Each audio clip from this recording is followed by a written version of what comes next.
name is Patrick. I'm one of the co-founders of ResearchHub, and today I'm going to give a little bit of a presentation about the problem we're trying to solve with ResearchHub and some of the stuff that we built over the last year to do so. So I know some folks are familiar with sort of the scientific economy and some of the problems that exist, but I'll just kind of go through them from a high level just in case anybody doesn't follow it quite as closely as we do every day.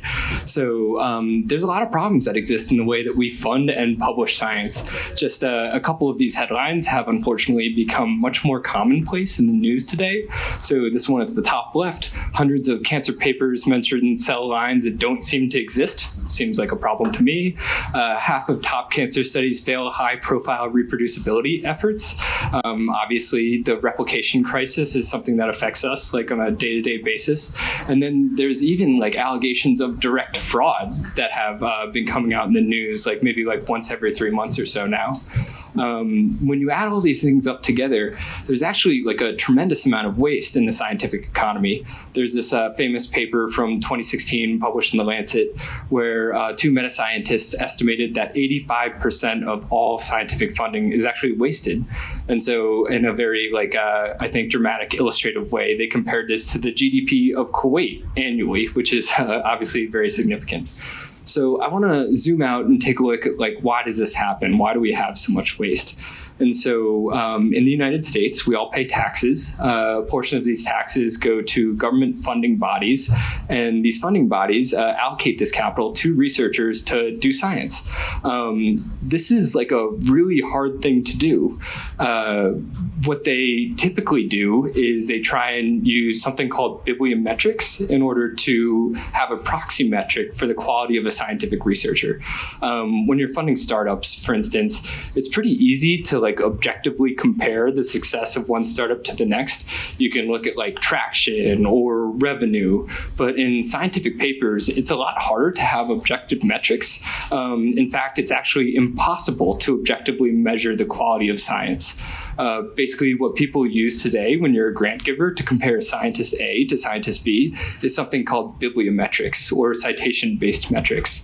There's kind of two concepts that are addressed here. One is productivity, so that's how often do you publish, and the second is impact. So when you publish, how often are your papers cited by other folks in your field?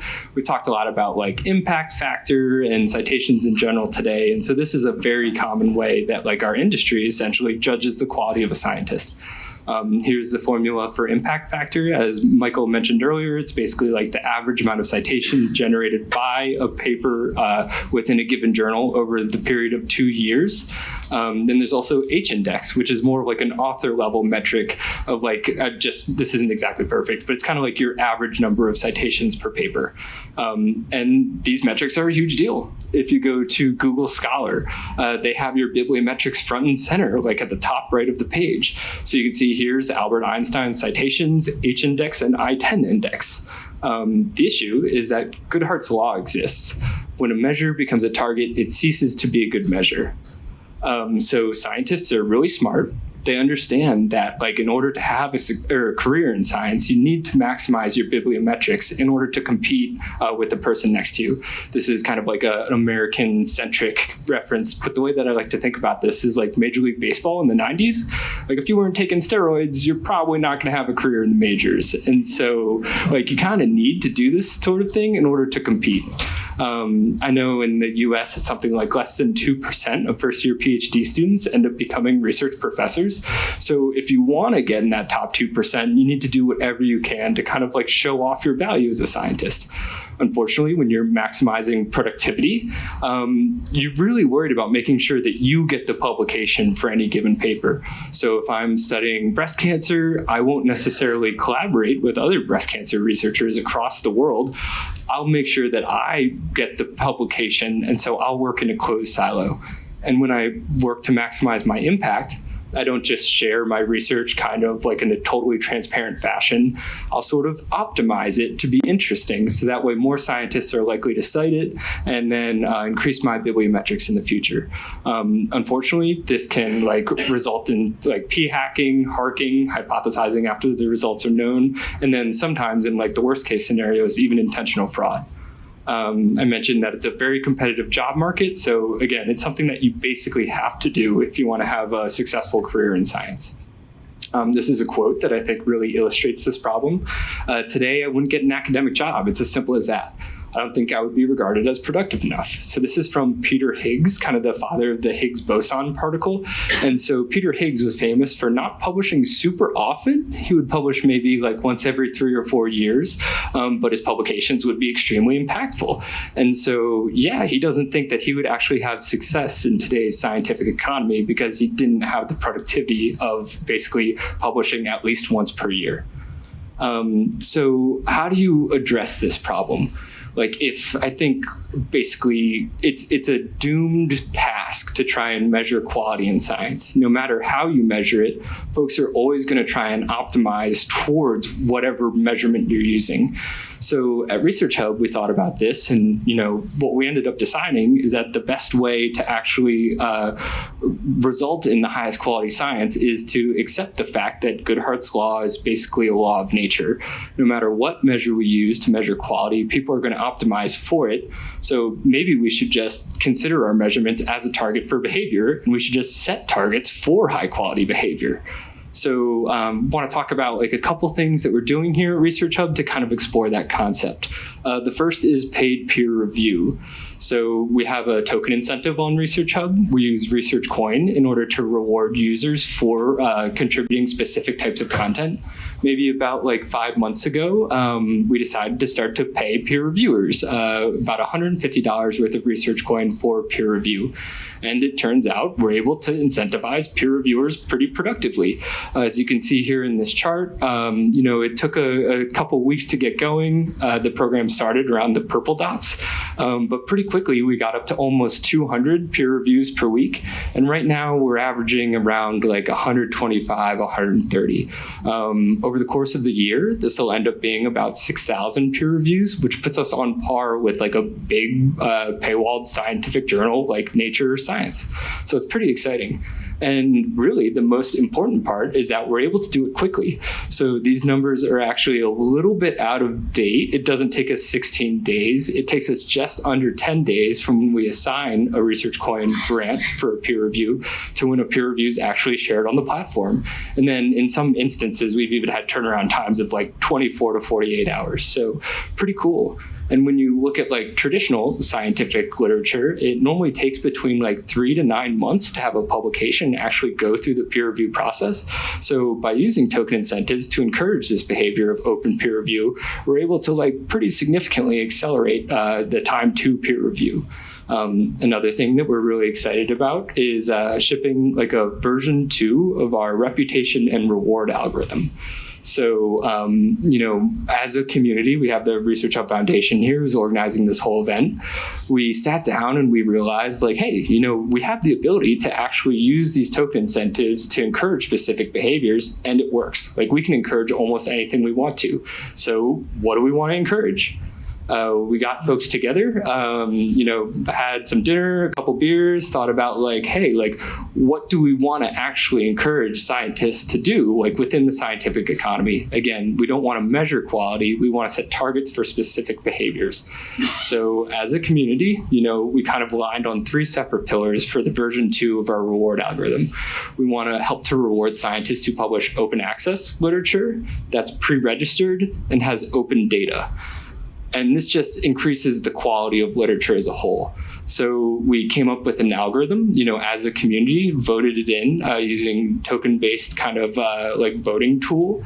And basically what happens is if you've published a paper anywhere in the world, we'll automatically upload it to ResearchHub. We don't have the PDF if it's privately licensed, but we still go through OpenAlex in order to get the citation information. And we'll allocate ResearchCoin to your paper that you can come claim. That ResearchCoin is multiplied if it's open access, has open data, and if it's pre-registered.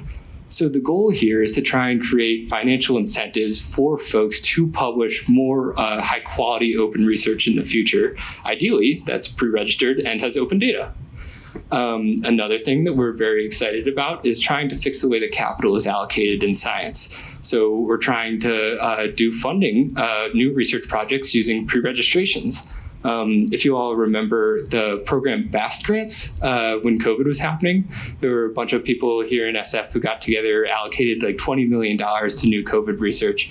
And, things were evolving quickly. They wanted to allocate that capital very quickly as well.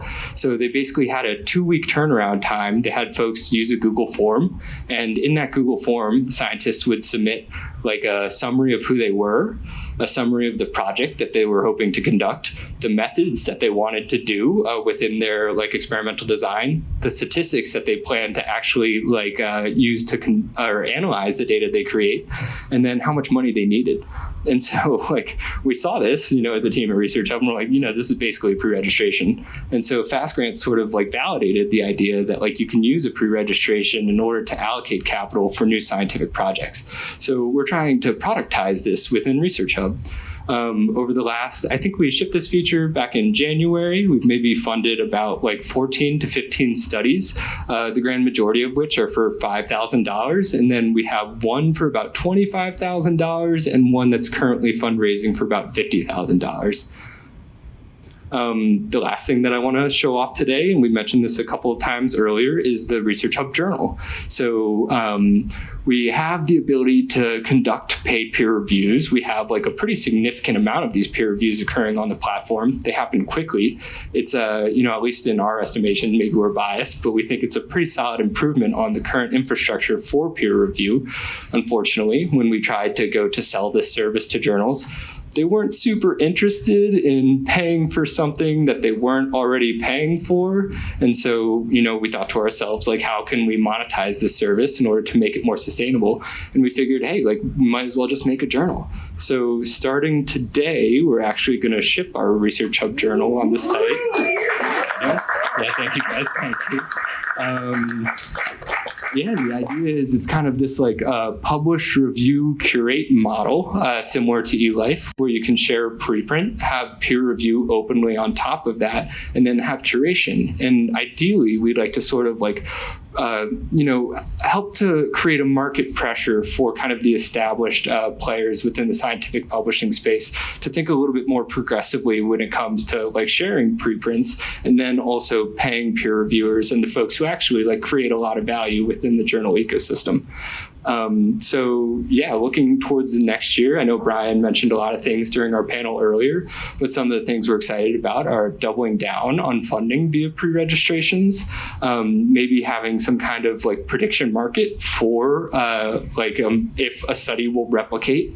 We'll probably do some staking features, maybe try and replicate an endowment of sorts, like a Web3 endowment. And then, I think Jeff has some interesting stuff to come up here and talk about when it comes to the ResearchHub Foundation. Yeah, so just to build off of it, and I want to double click on this idea of paid peer reviews. We had a kind of pretty lengthy conversation on the paid peer reviews earlier. I think I'm speaking to people who know this already, but currently in a lot of the journal infrastructure paradigm, you have the peer reviewers gatekeeping a lot of the information dissemination. So, your publication can't go out and be public until it's been peer reviewed. And so they're effectively the gatekeepers of some scientific information.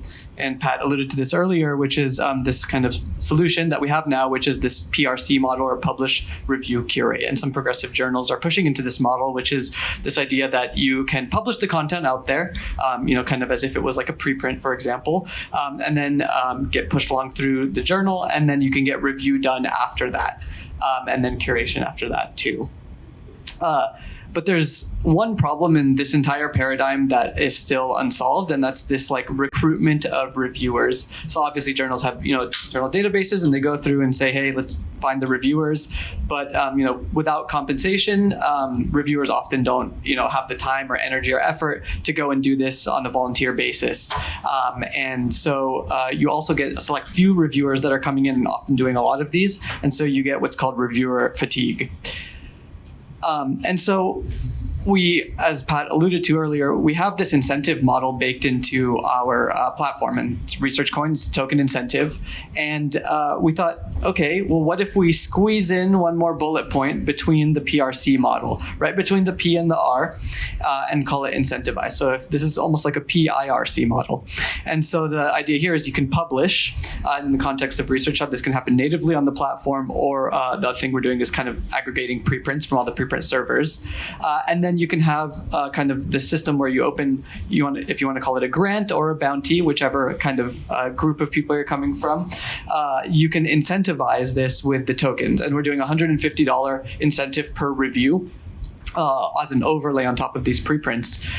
And then as a reviewer, you can kind of go into this open marketplace and go find the paper that's really relevant to yourself that has this $150 incentive on it, and just go and open in an open way where all our reviews are open. You go and do the review.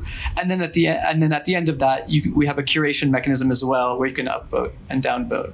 And so, what that looks like is, like I said, we scrape, many of the preprint servers and grab everything coming in from, all the big ones. And then what you could do, and so right now the ResearchHub Foundation is really sponsoring a lot of these, but I'll go into some case studies a little bit afterwards of external people doing this. You can come in and you can put on $150, ResearchCoin incentive for someone to come and review this thing. And because because you have this incentive there, you can actually mandate a lot more like stringency and thoroughness with the reviews. And so we've been kind of experimenting with how rigid not rigid, but how thorough we've been mandating these reviews. And we have every reviewer coming in, assessing every single figure, making a comment about every single figure. And so if you've seen any other open reviews, you'll know that sometimes you get away with 4 sentences and that's your peer review.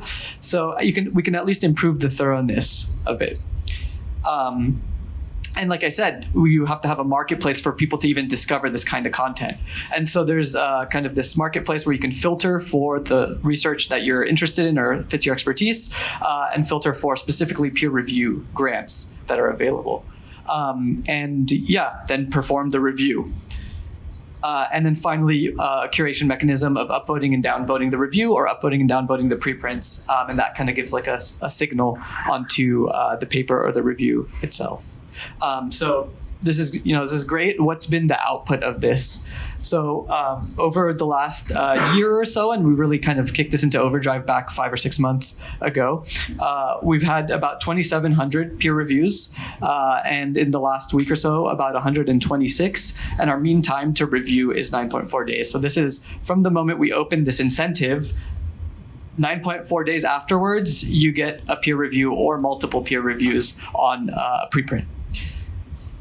And so, where does that fit in the grand scheme of things? So at like about 100 peer reviews a week, you get something fairly close to 6,000 peer reviews for the year. And just for context, just doing some very simple algebra, these are generally some of the numbers you might get running through some of the big science journals over here. So definitely something within the realm of a science. The speed to review, with the caveat that these are just days to peer review for ResearchHub, knowing that with the publishers you have to go through a couple other steps like formatting and copy editing and things like that. But we really cut down the time. The average time to peer review in some studies shown 90 to 100 days. So to cut that down to about 9 days helps really speed up the pace of scientific research. You can mandate, and I alluded to this earlier, thoroughness and rigor. With the reviews themselves by saying you can receive this incentive only if you assess every single figure in the paper, things like that. And although this is not bulletproof, it kind of puts the onus and accountability on the reviewer to say, I'm not just going to omit something, I'm going to make a comment about it and add as much context as I can because I'm forced to make a comment about it. And what it also does is it helps give accountability to the reviewer, but in a way where, because these are open peer reviews, you actually have other reviewers and other members of the scientific community coming in and holding you accountable for the claims you're making as a reviewer. So everyone who's published has had reviewer number, whatever number you want to include there, say some crazy or egregious things. Maybe they might tell you, hey, you should cite these 3 papers. They're not mine, definitely. And so having this open and transparent allows you to hold accountability for these things. And then the last one I wanted to point out is this idea of like diversifying the reviewer pool. So this is a metric on just kind of all of our reviews, all of our reviewers, and we have about 50% coming from the US, but about another 50% coming from a ton of other regions. But when you narrow it down to specifically our top 10 reviewers on our platform, you actually see this breakdown split up much more away from the US and into some of these other countries. And particularly in Brazil, I remember one of our reviewers he said, I make way more money peer reviewing and getting $150 per review from your platform than I do as a faculty position in Brazil. So I'm just going to keep doing these. And so they have like this kind of intrinsic like drive to do it because of the incentive, but they're also like very well-equipped researchers that just happen to be in a part of the world where the financial incentive really does go a long way. And so I do want to point to a little case study. As I said, ResearchHub Foundation has been sponsoring a lot of these, peer review grants, and we're going to continue to do so in perpetuity as much as we can.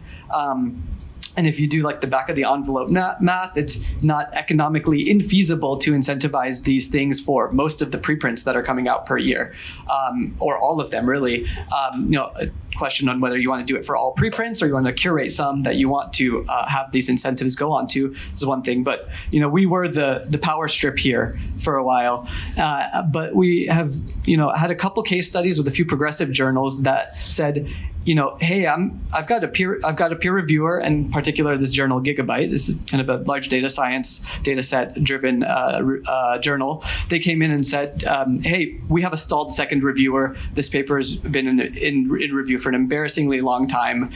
Can we test your model here? So they came in, they plugged into our peer review marketplace, opened an incentive to get a reviewer. Within 24 hours, we had an assistant professor from USC come in who, funnily enough, the day before said on Twitter, what's ResearchHub? Is it legit or not? And came in and did this review, received the $150 within 24 hours. Then the review was then forwarded to Gigabyte to then close out the paper that they had a reviewer stalled for. So it was a cool case study in that, like, not only can we incentivize things and, like, I think really push this and bootstrap it with our own internal ResearchHub journal and kind of make this feel like it's the standard. We are also going to start with these, I think, fringe journals that are going to come in and start to plug into us that might be a little bit more progressive in wanting to do things. And I think this is just going to snowball over time. And so, yeah, really the future direction here for us is we really want to continue to scale these reviews. And I, have had some conversations with some AI researchers, and so really, like, having this wealth of open reviews is very important. One from like an informational standpoint, but from a training standpoint as well too, on training models. We want to scale other organizations plugging into our marketplace, and hopefully we can set the precedent with our own internal ResearchHub journal as much as we can there. We are funding, or we have already internally funded like a structured study. It's in progress, and the idea is really to quantify the impact of incentives on peer review. How well does it improve the speed? How well can you improve thoroughness or rigor? And if you tier those rewards or those incentives, is there kind of this sweet spot or a diminishing return after a certain point? So you can be as capital efficient as possible. And as I said, we're kind of building up a small data war chest of reviews. We also actually have editors who give quantitative assessments of the reviews themselves. A lot of them are actually in this room right now. So we have these humans that are also kind of assessing and assigning weights to the different components of the reviews as well too. So that's another thing that we're going to try to scale going forward. So if any of this is interested to you, would love to talk. But if you're a reviewer out there or know people who want to review and want to try this different model, very happy to kind of help ease the onboarding for them too. And if you're an AI researcher and you're interested in peer reviews and trying to improve kind of the peer review process and the tooling around reviews with AI tools, we'd also be very happy to talk. We don't have a large data set, but it's growing pretty fast. So yeah, thank you guys so much. I really appreciate it. Great work. I love the idea of paying for peer reviewers for all the reasons you've said.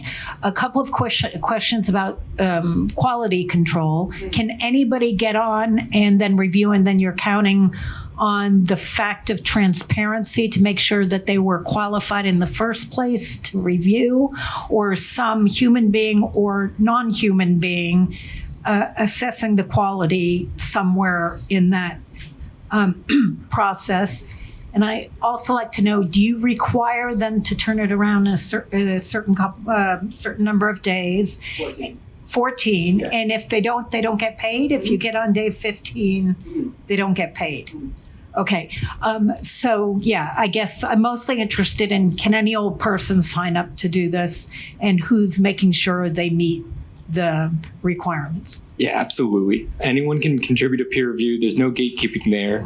We do have the ability to verify folks' like identities. So like you can show your identification, prove that you are who you say you are. And then if you've ever published a paper in the past, you can claim it. And we're able to assign like specific reputation based on fields as assigned by OpenAlex. So for instance, like if you're a neuroscientist who's published neuroscience papers before, we're able to tell like you're expert within that field and can share that information with our editors.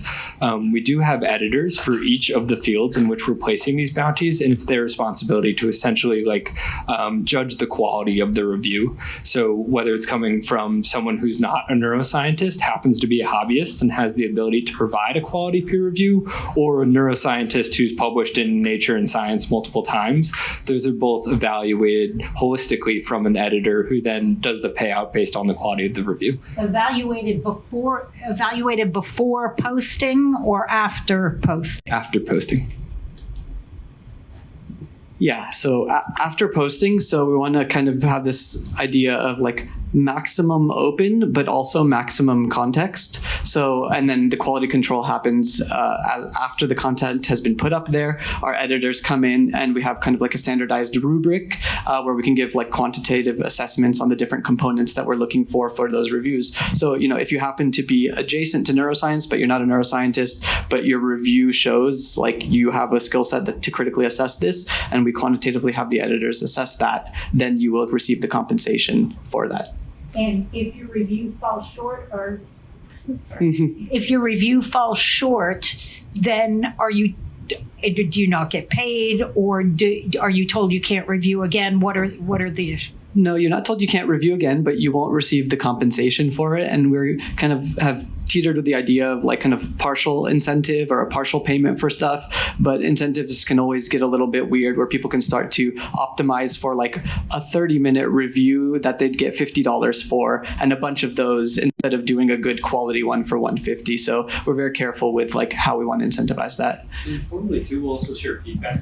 So if somebody has a review that's not quite at the quality that deserves to receive like the grant for the peer review, we'll help them to improve, and hopefully over time, if they're like dedicated and want to put in the effort, then they'll be able to earn future grants for doing peer review. I love the work that you're doing. I think it is the right thing to reward behaviors rather than outcomes. And in that respect, I wonder whether you have a workflow or a pipeline to keep raising the bar. We know that openly sharing is not enough. So I wonder whether at what stage you would like not only to be open, but also to be fair, and to curate the metadata and to include methods and so on. So I have other two easy questions. Are you collecting data regarding the career stage of the peer reviewers? And are you offering peer reviews for pre-registrations? Sometimes it is more useful to receive feedback before you actually start doing the experiments than when you have collected all the data and the postdoc has moved on, and then you have the feedback at that point. Your head's exactly what we're thinking. I don't want to get ahead of ourselves, but an idea that I've tried to pitch to everybody a bunch of times is like ResearchHub registered reports, where maybe the publication process starts at a pre-registration. There's peer review on that pre-registration, data is shared, there's eventually a paper, and then there can be like open community review after that. So it's definitely something we're thinking about. We haven't built it yet, but anyone can share any type of content on ResearchHub right now. Folks share pre-registrations in order to get funded. and we actually do put like peer review grants on those pre-registrations. So it's very possible at the moment, and we could totally do that in the future. And when it comes to raising the bar, honestly, the best part of working on this project is that we've been able to collect like a brilliant community of scientists, where it's folks who have dealt with these problems, to a much larger extent than Brian and I ever have. And so we just listen to the smart people in the room and do what they tell us. So if you're interested in contributing and would like to help shape it in the future, we have a lovely Discord with a bunch of wonderful people in there. And the more smart folks we have who care about these problems, who want to help us improve, the better off we're going to be. So we typically try and change our reward algorithm about once a year-ish. So we'll continually update this kind of in perpetuity in order to try and optimize towards like whatever behaviors our community feels are valuable to incentivize at any given moment. Yeah, thank you. Thought-provoking presentation experiment. Director Bradley with the Chan Zuckerberg Initiative. For full disclosure, we've been investing into preprints and some of that space. But I'm quite interested in two questions. The first one is a sort of flip side of what we heard about quality, not so much the vetting on the credentials of who does a peer review, but really the quality of reviews themselves. So I'm curious if you thought about doing any benchmarking that is not based on the internal set of reviews, but with external examples of open peer review. There's this nascent ecosystem of open peer review services and communities. Would be useful to know, how the typical peer review produced through the system compares to what is out there. And the second quick question is, are these reviews portable? Do they travel? Are they discoverable? Are they locked into the system? One of the value propositions of open peer review is that a peer review can become an object you can cite. Often you can submit it to a journal for formal publication. I'm curious about those aspects as well. Yeah, so the answer to the second one is currently it's not, but there's kind of stages of doing something like that. And one of them that we're going to do, I think, very, very soon is being able to put a DOI on your peer review. So at least there's an identifier that's going to be on the review itself. And then, they're not quite portable. We haven't spoken to too many journals or different servers and things like that. We do work with a hypothesis where the reviews can be surfaced on the archive papers. So that is something that we are doing. In terms of portability, if you want to call it that, at least visibility. So from that side of things, we are. And anybody that's maybe a little bit more in the blockchain space, the idea of putting some of this content or this information on chain so that it's publicly accessible on a public ledger, where anyone can access it. So that would be some things to think about there. One other thing just to add to that too. All the content on ResearchHub right now is licensed under a CC0 license. So anyone can take the content, use it, and reuse it in any way they see fit. And then what was the benchmarking? So yeah, this is something that we're starting to really look into a little bit more. And I know Mario's back there, and he's kind of given me a lot of insight onto some of these publicly available peer review databases and things that we can use to help benchmark and juxtapose some of the things that we're doing. So we haven't quite gotten to that yet, but part of the internal study that we want to fund would take that into account essentially. Awesome presentation, guys, and so excited by all the progress that you're making. Especially the journal is legendary. Two questions. So one, it takes a bit of a different angle, which is more looking at the system from an economic perspective. Which is you're paying out research coin, which I guess you talked about developing countries, which a lot of people would probably, I assume, convert into their local currencies. How are you thinking about the value that the peer reviews creates versus also the inflation that the system is incurring from a crypto economic perspective? First question. And the second question is, it's absolutely amazing actually to think about that organizations can sponsor peer review, right, in specific fields or areas. I could see this, for example, working within the biodas that we're building. We'll get to that more later, but I'm more curious, have you spoken to, let's say, more traditional players that typically give grants for similar things? Because we could incentivize peer review or even knowledge creation in areas by other organizations actually sponsoring that in ResearchCoin.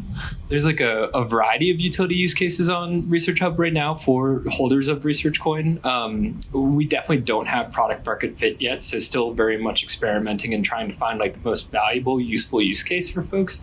But if you earn a peer review right now, say you're in Brazil, you earn $150 worth of a peer review. Part of the reason why we want to create a journal is to be able to have basically a place for you to reinvest that.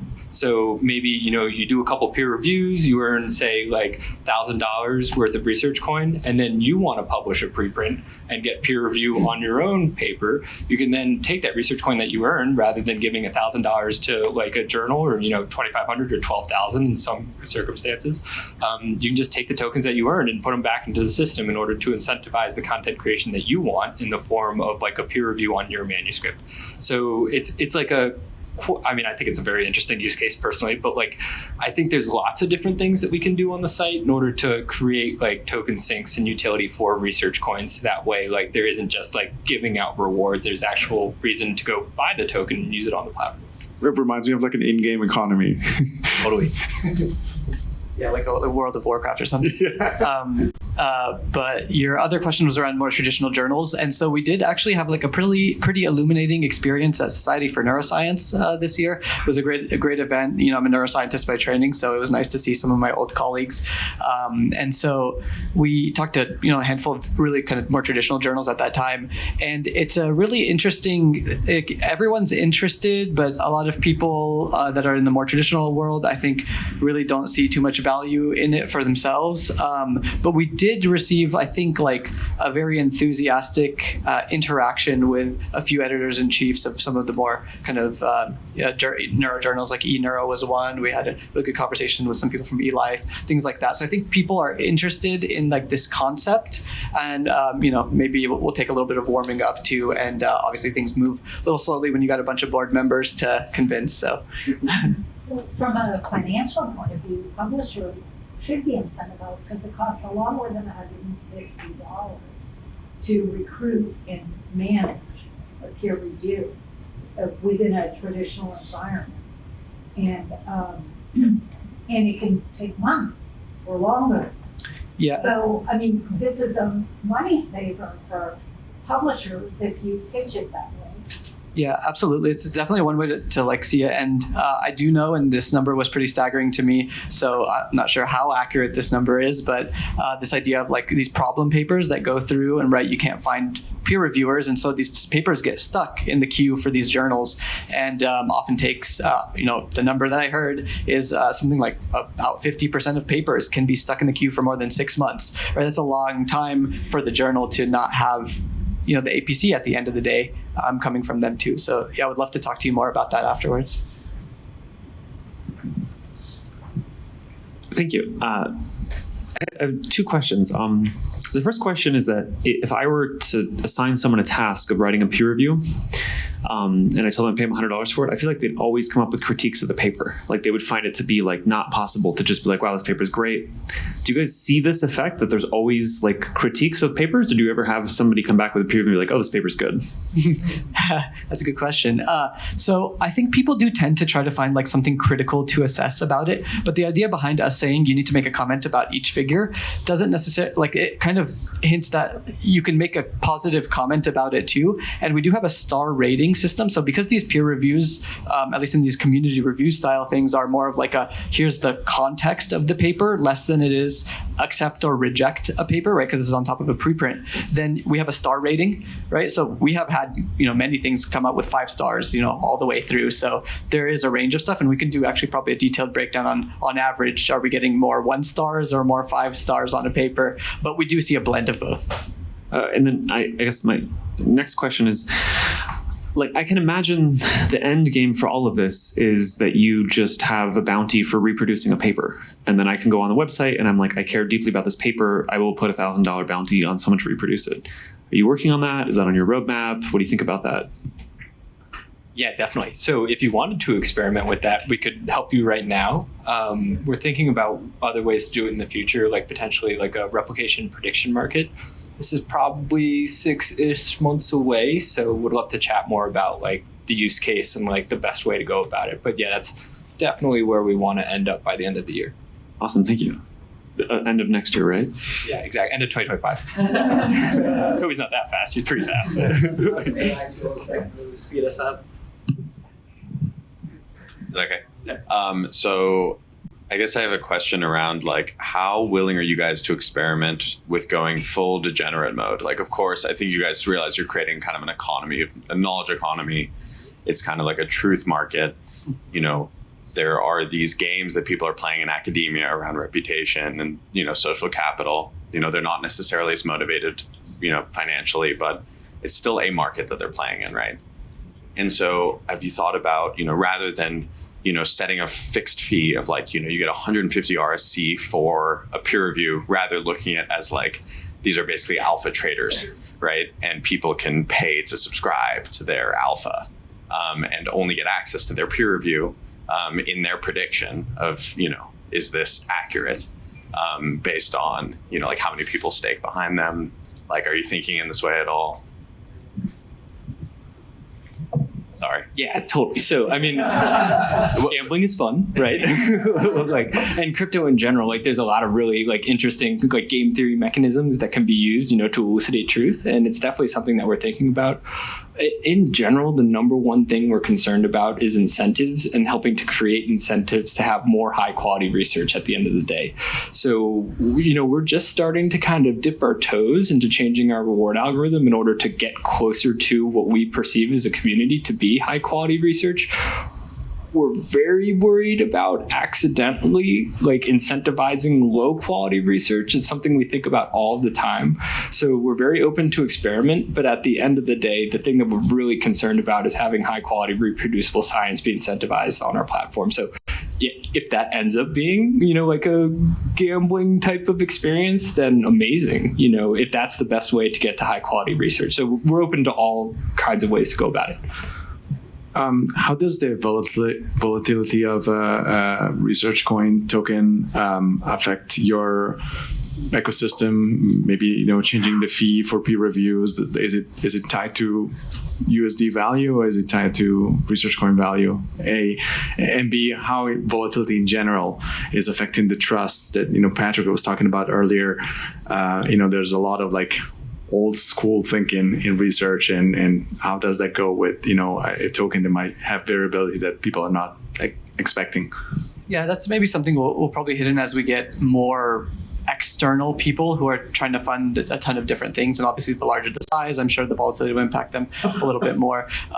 We peg it to a $150 amount. So that could be 150 research coin, or it could be 200 research coin, kind of depending on, what the price is at that given moment. And then as to kind of the trust aspect of it, given that volatility, it's really interesting because it goes through kind of what you would imagine, where if the value of the thing is going down, people seem to have a very pessimistic outlook and things like that. But when the value is going up, people often kind of rally strongly behind it as a community. And so it's weird. It's this volatility, okay, but I think it kind of strengthens some of the community aspects of the platform, where people just really feel like they want to kind of come and rally behind something.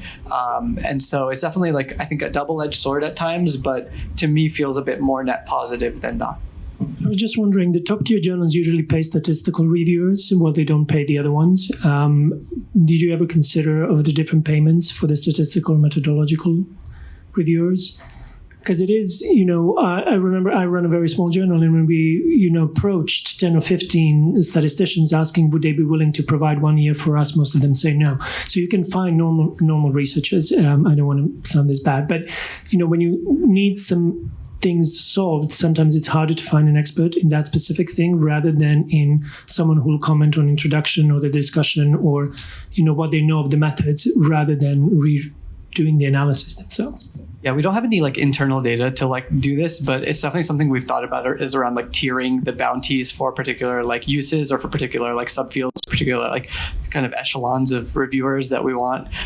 And we have thought about this idea too of as an expert, no matter how much anyone says, because you have the PhD, you're an expert in this field, you're not an expert in every little thing about that field. And so being transparent and, having micro bounties or micro grants for specific aspects of a paper, right, where you can provide your expertise, that's something we've kind of talked about in theory, but again, kind of version 1 of all of this. And and the easiest to execute on essentially is like a $150 bounty. And if I can have one quick one for a legal one, we know from the Public database there were hyper-prolific authors that would produce more than 1,000 reviews per year. Do you ever fear that if this would really scale up to the future, we would have the issues with unionizing and being an Uber, where you would have to then guarantee the health insurance and people who are their primary income is actually the reviewing? And I know that it sounds like an extreme, but it is very legally tricky. For example, when I came here to the country, I was on a J1 visa. I'm not allowed legally to make any income outside of my visa. So if I do a review for you and I get this money, in theory, I could be in trouble. And if I earn more in my country from you than I earn there, the taxes, if I don't report them, can backfire to you and to someone else. So just to think of, not that you need to solve it right now, but whenever we are playing with real money that is not reported, and most people will not self-report this as an additional income, there is a responsibility on the side of you when you're giving that money to someone and what they do with it. So this is an awesome point. Thank you very much for bringing it up. It's definitely, I think, for considering it more of a future problem than a current problem. For what it's worth, I think most people do actually report their research coin earnings on their taxes, and we have had folks who have declined to receive research coin payment because it, is in violation of whatever terms they have on their visa.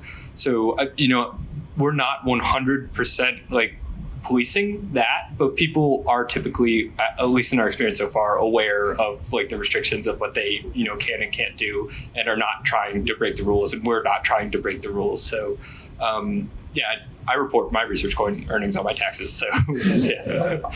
I might have missed it. Who is asking for the peer reviews? Is it the authors of the journals or authors of the papers? You're picking random papers that you think could be useful. Someone else has a foundation. Just who is the market for that? And then 2, who owns that IP of something that is pre-registered on ResearchHub? Is that IP owned partially by ResearchHub or by the paper contributing for it? I'm curious about that.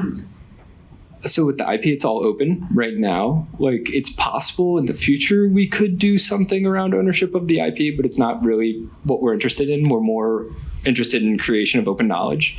And then the second question, what was the first question? Sorry. Who's selecting the papers that are seeking the grants? Yeah. So this is right now 2 things. We have 2 mechanisms, I guess 3 mechanisms. So peer reviewers can request to do a peer review on a paper that they're interested in. This is something more recently that we've established.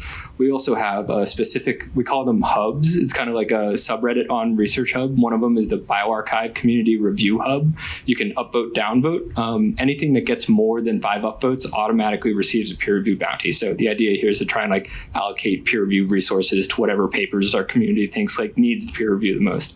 And then we also have Jeff and the foundation who manually, Malik, we've got plenty of people here, maybe 20 or so folks from the ResearchHub Foundation that will place peer review bounties on papers that they themselves find interesting. Really quick.